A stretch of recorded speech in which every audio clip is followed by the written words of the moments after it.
오늘 이곳에 모인 여러분들을 예배자가 되게 하신 그 하나님의 기준은 어디에 있겠습니까? 여러분 생각하시듯이 준수한 외모에 있다고 생각하십니까? 아니면 재산의 정도, 아니면 학력, 타고난 성품, 기질, 어떤 것에 그 기준이 있겠습니까? 사실 알고 보면 여기 250명이 있다고 생각한다면 250명의 개성이 있는 것입니다. 모두가 다 다른 배경을 가지고 있습니다. 그렇다면 하나님이 우리를 예배자가 되게 하실 때 기준은 없습니다. 우리에게서 기준을 찾은 것이 아니고 하나님 자신에게 있는 자신만의 기준으로 우리를 예배자가 되게 하셨습니다. 참 놀라운 것은 하나님이 우리를 자신의 기준에 맞추도록 부르신 것이 아니라 하나님이 우리의 기준에 맞추시기 위해서 우리를 찾아오셨다는 것입니다. 성경이 말하기를 하나님은 사랑이시라. 사랑은 그런 것입니다. 상대방의 기준에 맞추기 위해서 나를 바꾸는 것, 그것을 사랑이라고 말하는 것입니다. 하나님은 사랑이시기 때문에 우리의 기준에 맞추시기 위해 우리를 부르셨습니다. 여러분, 이런 신의 겸손을 보신 적이 있으십니까?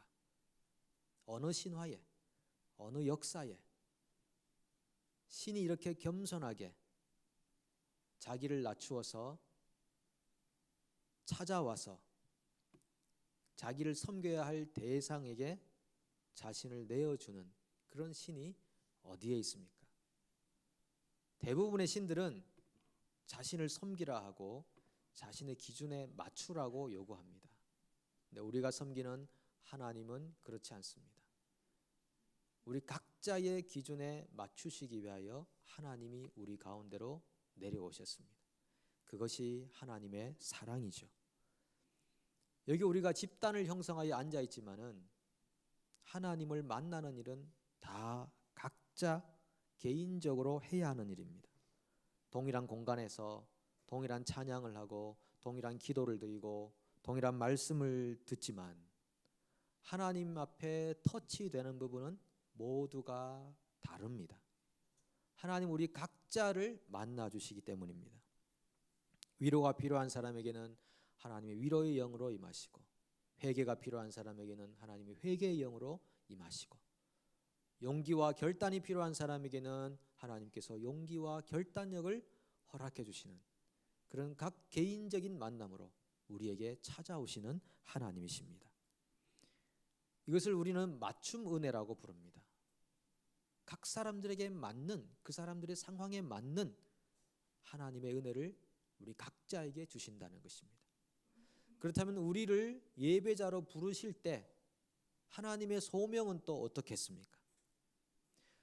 우리를 부르실 때 그 상황들은 모두가 다릅니다. 여러분, 어떤 과정을 통하여 하나님을 아는 사람이 되셨고 예배자가 되셨습니까?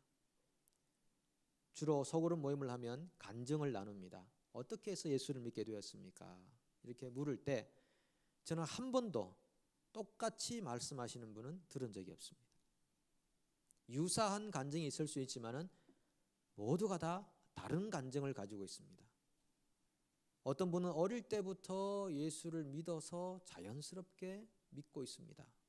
어머니 뱃속에서부터 믿은 이유 때문입니다. 그렇게 말씀하시는 분들도 계시고, 어떤 분들은 신체적인 또 물질적인 고난과 어려움을 당하면서 그때 하나님의 도우심을 받아서 예수를 믿는 사람이 되었습니다.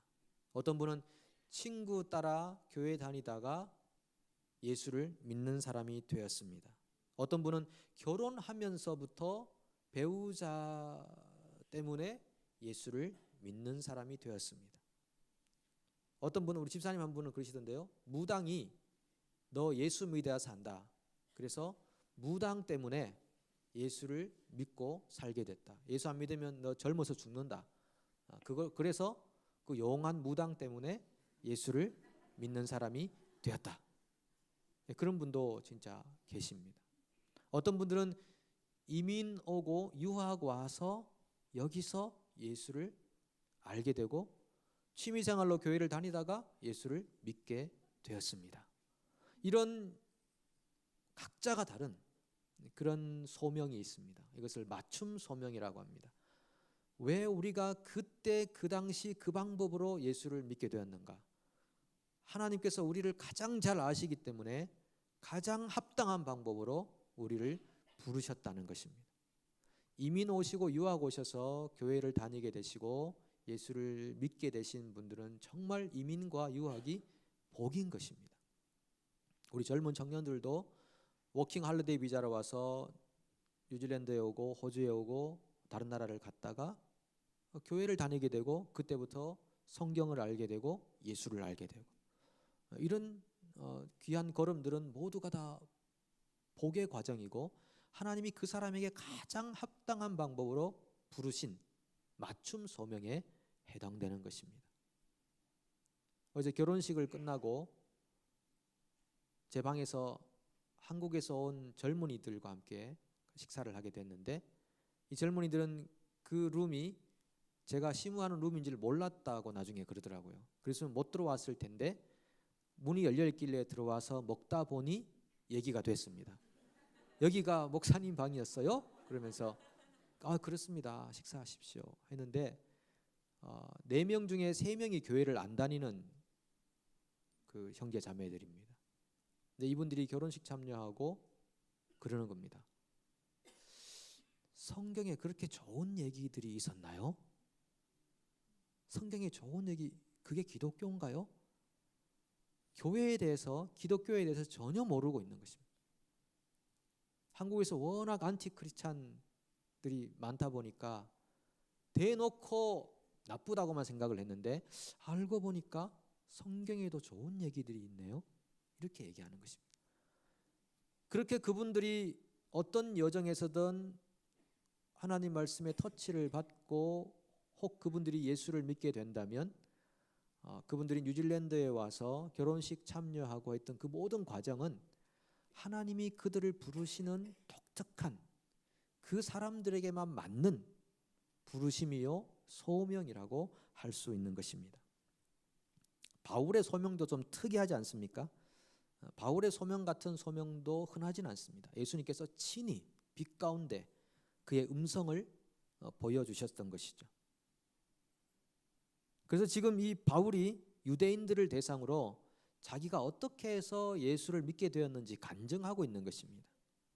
여러분도 아시다시피 제가 예수 믿는 사람들을 박해하던 사람이 아닙니까? 그런데 예수를 만나게 됐습니다. 그분이 제게 음성을 들려주셨습니다.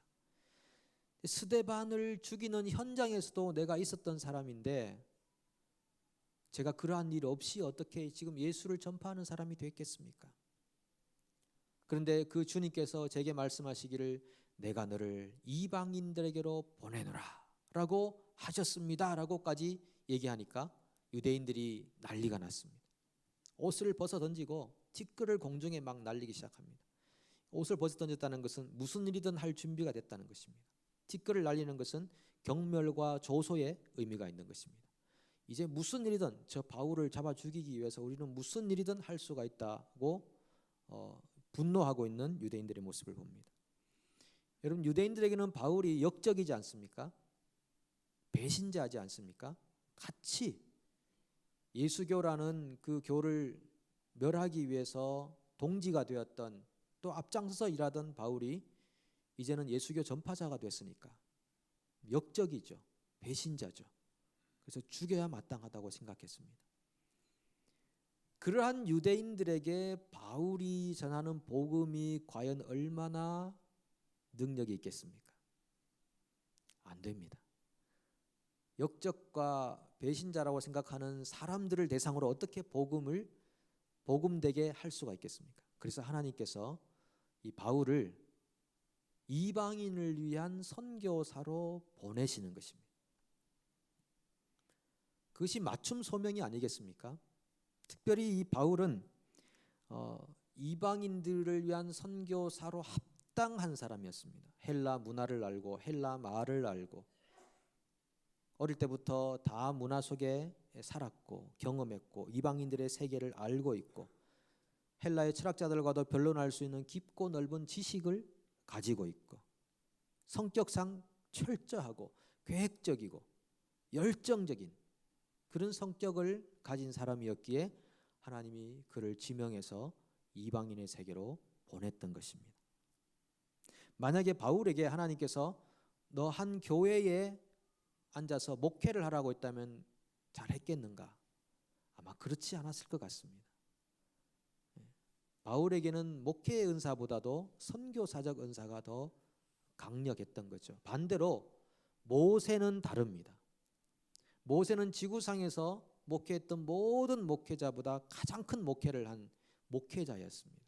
250만 명 그 이상의 사람들을 목회했던 목회자였습니다. 그 두 사람을 바꿔놓는다면 아마 맞지 않는 옷을 입혀놓은 것 같은 그런 상황이 연출될 겁니다. 하나님은 각자의 상황과 삶에 합당한 부르심, 합당한 소명이 있다는 것이죠. 저는 하나님께 목회자로 부름받았습니다. 오해는 하지 마시고요. 저는 목회가 참 좋습니다. 소명이 있기 때문에 그렇지 않겠습니까? 저는 선교사들처럼 여기저기를 다니면서 복음을 전하는 일에는 익숙하지 않습니다. 그래서 하나님이 저를 목회자로 부른 것 같습니다. 그리고 직업을 가지고 일을 하는 상황으로도 저를 부르진 않았습니다. 지금까지는 그렇습니다. 나중에 제가 목회를 그만두고 일을 할 수도 있습니다. 그때 왜 소명이 바뀌었냐 그러지 마십시오. 그때 가면 또 그때 소명이 있겠고. 지금까지는 그렇습니다. 하나님이 저를 목회자로 부르셨구나. 목회에 대한 기쁨이 있고 또 감사가 있고 행복한 그런 부분들이 있는 것입니다. 칼빈이 직업 소명설이라는 얘기를 했습니다. 목회하는 목회뿐 아니라 우리가 가지고 있는 모든 직업이 하나님의 소명이라고 얘기한 것입니다. 여러분 어떤 직업을 가지고 계셨고 또 지금 어떤 직업을 가지고 계십니까? 그 직업이 하나님의 소명인 것을 아십니까? 하나님의 부르심 안에서 여러분들에게 가장 적절하고 가장 합당한 일을 허락하셨다는 것을 믿는다면 그 일이 얼마나 거룩한 일이 될 수가 있겠습니까? 또 우리가 교회에서 맡고 있는 이 거룩한 직분들은 또 무엇입니까? 하나님이 우리의 상황과 우리 개인적인 성품과 기질에 맞게 우리에게 맡겨주신 귀한 이런 직분과 직업들을 하나님께서 우리에게 가장 합당하게 맞추셔서 주신 맞춤 일이라고 한다면 우리가 이 일을 얼마나 감사함으로 기쁨으로 거룩함 가운데 행할 수가 있겠냐는 것입니다.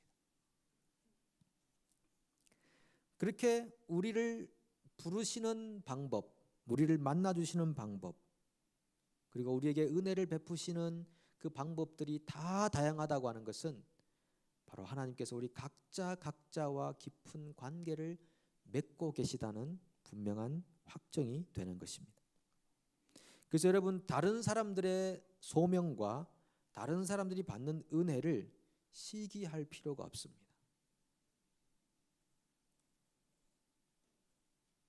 왜 내게는 그런 은혜를 주시지 않는가? 왜 나는 그렇게 부르지 않는가? 그렇게 시기할 필요가 없습니다. 우리 각자에게 가장 알맞은 방법으로 하나님 우리를 부르셨고 오늘도 우리에게 은혜를 베푸십니다. 여러분이 성경의 관점은 사람에게 있지 아니합니다. 사람은 사람에 불과합니다. 성경 66권의 이야기들을 읽으면서 지속적으로 우리 가운데 찾아오는 생각은 야, 이 사람이 위대하다, 저 사람 위대하다가 아닙니다. 여러분 아브라함이 이삭을 하나님께 바치는 거 대단하지 않습니까? 다윗이 골리앗을 믿음으로 쓰러뜨리는 거 얼마나 위대합니까? 요셉이 억울한 감옥살이를 참아내는 거 정말 대단하고 다니엘이 쉼없이 기도하는 거 사도들이 선교적 삶을 살아가면서 순교하는 그 모든 삶의 행적들이 얼마나 대단합니까? 근데 성경은 그것을 우리에게 부각시키려고 하는 것이 아닙니다. 성경은 우리에게 무엇을 부각합니까?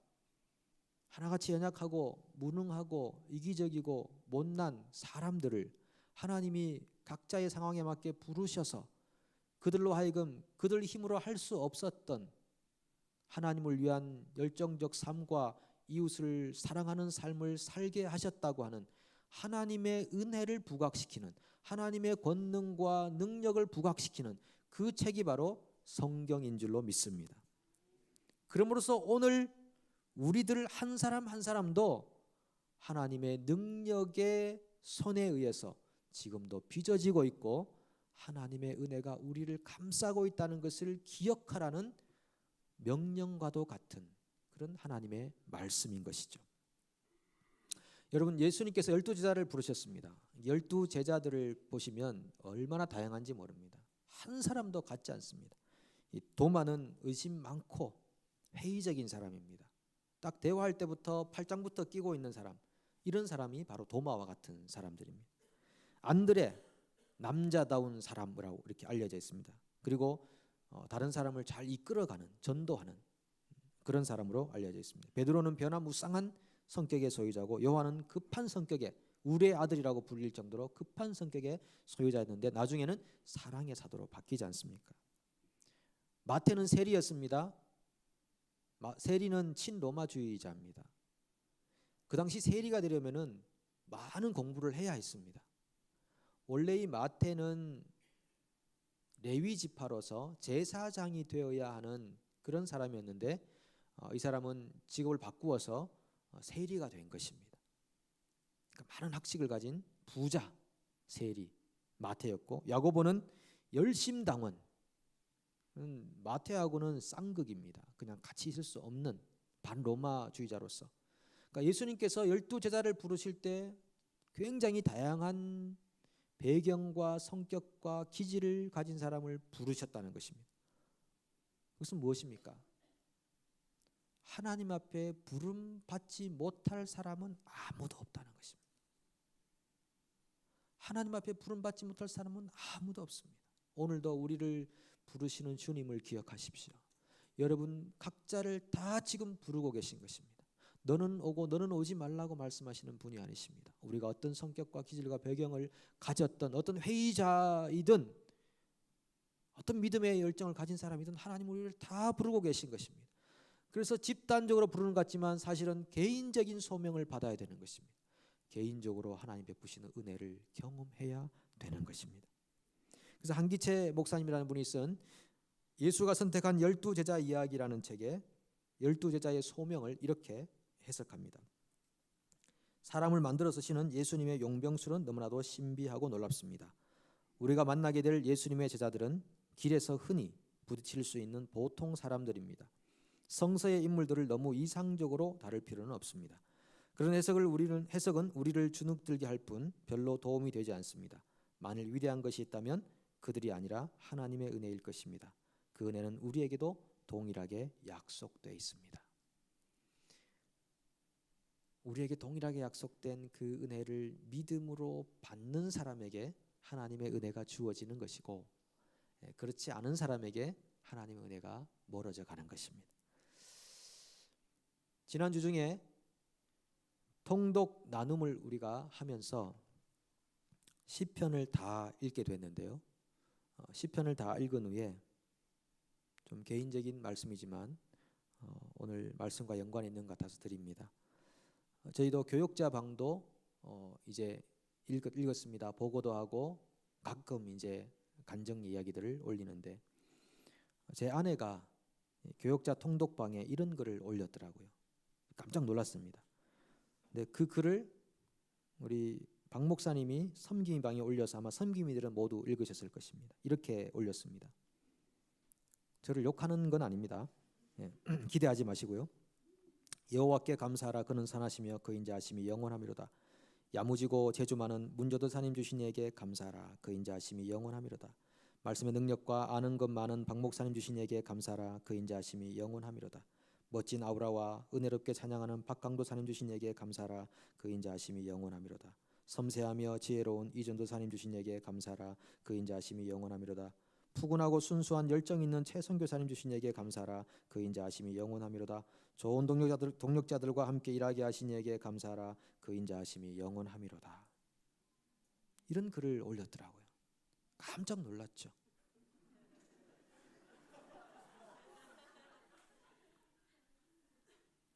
아내에게 이런 표현력이 있었나? 굉장히 의아하게 생각했습니다.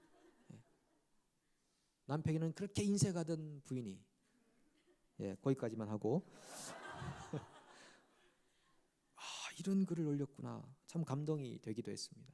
그랬더니만 우리 이전도사님이 사모님 이 시를 시편 151편으로 해도 되겠습니다. 그랬습니다. 그런 아부의 글을 올렸습니다. 그래서 제목이 시편 151편인데 그렇습니다. 정말 다양한 사람들을 다양하게 부르셔서 다양하게 사용하시고 또 하나님의 은혜를 주시고 그런 것 같습니다. 여러분들은 또 어떻습니까? 여기 앉아있는 여러분들 보시면은 정말 다양하고 다양한 배경을 가졌고 또 부르심의 절차도 다르고 또 오늘 받고 있는 하나님의 은혜도 다르고 하나님의 케어도 다르고 또 생각하시는 것도 다르시고 얼마나 다양한지 모릅니다. 그러나 분명한 사실은 하나님이 우리에게 은혜를 베풀고 계시다는 사실입니다. 우리가 믿든 믿지 않든 우리가 인식하든 인식하지 못하든 간에 하나님의 은혜는 우리 각자를 향한 하나님의 은혜는 지금도 지속적으로 부어지고 있다는 사실을 믿음으로 고백하시기 바랍니다. 얼마나 우리를 사랑하십니까? 그런데 여러분 하나님께서 이 바울을 부르시는 목적이 뭐며 모세를 부르시는 목적이 뭐며 12명의 제자를 부르시는 목적이 뭐며 오늘 우리를 하나님의 사랑으로 부르시는 목적이 과연 어디에 있겠습니까? 출애굽기 2장 24절 25절이 이렇게 말합니다. 같이 읽을까요? 하나님이 그들의 고통 소리를 들으시고 하나님이 아브라함과 이삭과 야곱에게 세운 그의 언약을 기억하사 하나님이 이스라엘 자손을 돌보셨고 하나님이 그들을 기억하셨더라. 아멘. 하나님이 이스라엘을 찾아가신 이유는 그들을 보았고 그들을 기억했고 그들을 돌보시기 위해서였습니다. 보고 기억하고 돌보시기 위해서 하나님이 우리 가운데로 오셨다. 우리를 부르신 목적이 뭐냐? 보고 기억하고 돌보시기 위해서 우리를 부르셨다. 하나님의 은혜와 사랑을 받도록 우리를 돌보셨다. 우리를 부르셨다 하는 것입니다. 제가 지금 여러분들에게 두 개의 영화를 짧게 설명을 해드리는데 이곳에서 나타나고 있는 그런 아버지와 또 한 스승의 이야기에서 우리는 하나님을 경험합니다. 존 트라볼타 주연의 위조범이라는 영화가 있습니다. 어떤 아버지가 예술품을 위조하는 일 때문에 감옥에 갇혔습니다. 감옥에 갇힌 동안에 자기 15살 된 아들이 뇌암 4기라는 것을 알게 됩니다. 그래서 이 아버지가 어떤 수를 써가지고 이 아들과 함께 시간을 보내기 위해서 감옥에서 나오게 됩니다. 나왔을 때 아버지가 말합니다. 너 치료를 받아야 된다. 대신 네가 치료받는다면 네가 소원 3가지를 말해보라. 내가 다 들어줄게. 그때 이 아들이 3가지 소원을 말합니다. 아버지, 제가 어릴 때 헤어진 엄마를 만나고 싶습니다. 4살 때 헤어진 엄마를 만나고 싶습니다. 2번째는 성관계를 한번 해보고 싶습니다. 3번째는 아버지가 예술품 위조하는 도둑질에 제가 한번 참가해보고 싶습니다. 아버지가 너무 황당한 거지 않겠습니까? 어떻게 아버지가 아들에게 이런 것들을 허락을 해줘야 되느냐. 그런데 아버지는 그 아들의 3가지 소원을 들어주기로 마음먹습니다. 그래서 한 가지를 다 들어줍니다. 아버지가 아들을 위해서 더러워지기로 작정한 것입니다. 더러워지기로. 또 하나의 영화는 블랙이라는 영화인데 여기 보면 2살 난 미셸이라는 아이가 있는데 시각장애, 청각장애자입니다. 그래서 그러다 보니까 부모가 방치해버렸고 이 아이는 완전히 그냥 길들여지지 않은 망아지처럼 살아갑니다. 밥 먹는 것도 어지럽고 말을 듣지 않는 그런 아이로 자라가다가 8살 때 부모가 교사 모집 광고를 보냈습니다. 그런데 지체장애 전문 교사였던 사하이라는 교사가 그 광고를 보고 찾아갑니다. 찾아갔는데 말이 아닙니다. 거의 짐승처럼 살아가는 아이. 그래서 그 아이를 혹독하게 훈련시키면서 결국은 교사로 채용이 되고, 나중에 우여곡절 끝에 이 아이가 마음을 열어서 그 선생님의 가르침을 받기 시작합니다. 그리고 대학까지 졸업을, 여전히 아직 장애인처럼 살아가는 그런 모습이 있습니다. 근데 여동생이 결혼을 하게 됐는데 이 미셸이 생각합니다. 나는 결단코 사랑할 수 없는 그런 사람이지 않을까, 한 번도 연애도 못 해볼 그런 사람이지 않을까. 그래서 이미 많이 늙어버린 자기 스승 사하이에게 요청합니다. 선생님, 제게 딱 한 번만 키스해 주시면 안 될까요? 딱 한 번만 키스해 주면 안 될까요?